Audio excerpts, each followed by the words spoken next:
যারা খাদ্য রসিক কিন্তু রান্নার ঝামেলার কারণে খাবার খেতে পারেন না, তাদের জন্য আমার আজকের সহজ রেসিপি। আসসালামু আলাইকুম everyone, welcome back to my channel Sharmin kitchen. কাছে কিংবা দূরে, দেশে কিংবা দেশের বাহিরে যে যেখান থেকে এই মুহূর্তে আমার ভিডিওটি দেখছেন, আশা করছি আল্লাহর অশেষ রহমতে সকলেই অনেক বেশি ভালো আছেন এবং নিরাপদে আছেন। আজকে আমি আপনাদের সাথে শেয়ার করব ইলিশ মাছের মাথা দিয়ে মিষ্টি কুমড়া রান্না। এটি খেতে দুর্দান্ত মজাদার। আশা করব আমার আজকের রেসিপিটি ভালো লাগবে। ভালো লাগলে লাইক, কমেন্ট ও শেয়ার করে আমার সাথেই থাকবেন। তো চলুন, রান্নার জন্য প্রথমে আমি এখানে নিয়ে নিচ্ছি দুটি ইলিশ মাছের মাথা।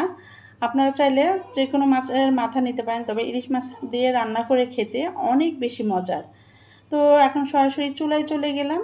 চুলায় আমি কড়াই বসিয়ে দিয়েছি, দিয়ে এখানে আমি পরিমাণ মতো তেল দিয়েছি, অর্থাৎ এখানে 3 থেকে 4 টেবিল পরিমাণ সয়াবিন তেল দিয়েছি এখানে দুটি তেজপাতা মাঝখান দিয়ে কেটে নিয়ে এখন আমি হালকা ব্রাউন কালার করে ভেজে নিব।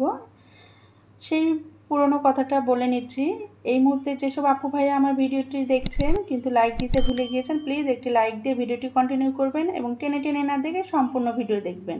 এবার পেঁয়াজটা ভেজে নিয়েছি, ব্রাউন কালার হয়ে গিয়েছে। এখানে দিয়েছি 1 চা চামচ করে আদা বাটা, রসুন বাটা এবং জিরা বাটা। আপনারা চাইলে গুঁড়োও দিতে পারেন।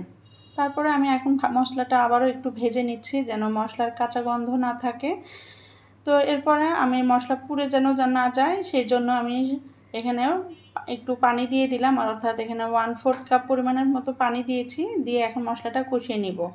তো তারপরে দিয়ে দিলাম 1 চা চামচ হলুদ গুঁড়ো, 1/2 চা চামচ শুকনো মরিচের গুঁড়ো আর দিয়ে দিয়েছি স্বাদ মতো লবণ। এবার ভালো করে মশলাগুলো আমি কষিয়ে নিব। রান্নার স্বাদ তখনই কিন্তু বাড়ে যখন মশলাটা ভালোভাবে কষানো হয়। সাথে এখন আরও অ্যাড করেছি 8 থেকে 9টি কাঁচামরিচ, অর্থাৎ এই কাঁচামরিচ কিন্তু একটু ছোট হলেও ঝাল কিন্তু অনেক। তো আর এই রান্নাতে আমি কাঁচামরিচটাই বেশি দিয়ে রান্না করব, কারণ শুকনো মরিচের দিয়ে রান্না করলে মিষ্টি কুমড়ো একটু গলাবুক জ্বালা পোড়া করে, সেই জন্য আমি এইভাবেই রান্না করি। আর আমি যেভাবে রান্না করছি এইভাবে ফলো করে আপনারা বাসায় অবশ্যই ট্রাই করবেন। মশলা ভালোভাবে কষিয়ে নিয়েছি। এবার এখানে আমি 1/2 কাপ পরিমাণ পানি দিয়েছি। পানিটা যখন ফুটে উঠেছে, তো এবার আমি মাথা দিয়ে ভালো করে নেড়ে চেড়ে ঢাকনা দিয়ে ঢেকে আমি 5 মিনিট কষিয়ে নিব। কষানো পর্যন্ত অপেক্ষা করলাম। এখন কষানো হয়ে গিয়েছে প্রায়।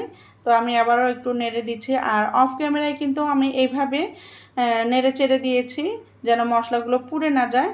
তো নেড়ে চেড়ে এখন আমি এটা উঠিয়ে নিচ্ছি। মাথা কষানো হয়ে গেছে, অর্থাৎ রান্না হয়ে গেছে মাথাটা।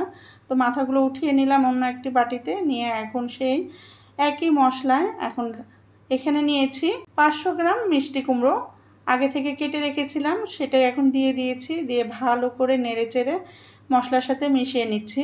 এখন ঢাকনা দিয়ে ঢেকে আমি কষিয়ে নিব। আর এইভাবে যদি রান্নাটা কষানো হয় তাহলে দেখবেন মিষ্টি কুমড়া থেকে অনেকটাই পানি ছেড়ে দেয়, তাই পানিটা লাগে না। তো কষানো পর্যন্ত অপেক্ষা করলাম ঢাকনা দিয়ে ঢেকে।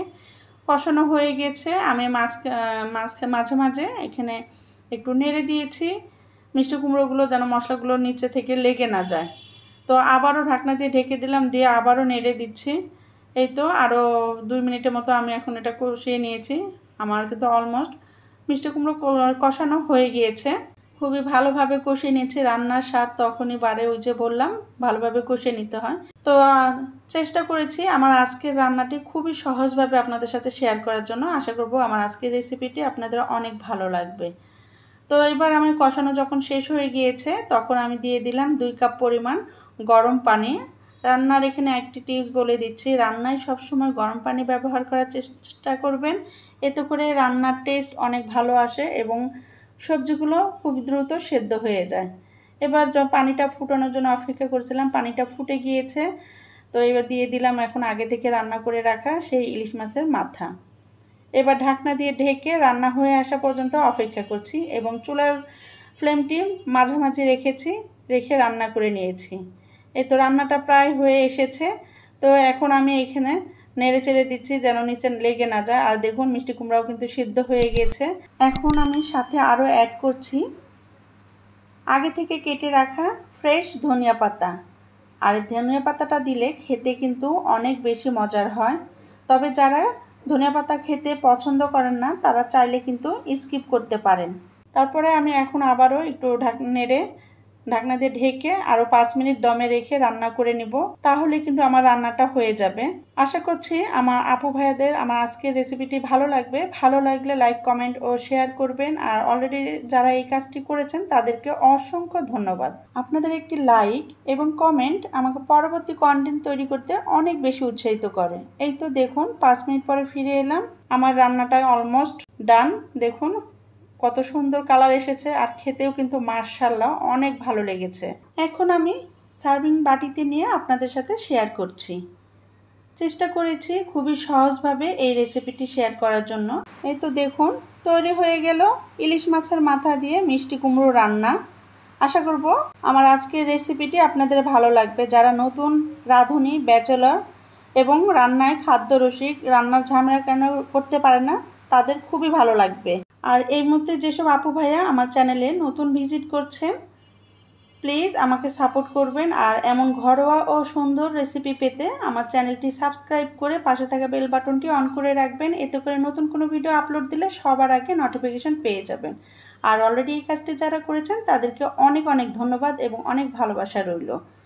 শারমিন কেক অ্যান্ড পেস্ট্রি আমার পেজটি ফলো করে দিবেন এবং একটি লাইক দিয়ে দিবেন। ভালো থাকবেন, সুস্থ থাকবেন। পরবর্তী ভিডিও দেখার আমন্ত্রণ জানিয়ে আজকের মতো এখানে বিদায় নিচ্ছি। আল্লাহ হাফেজ।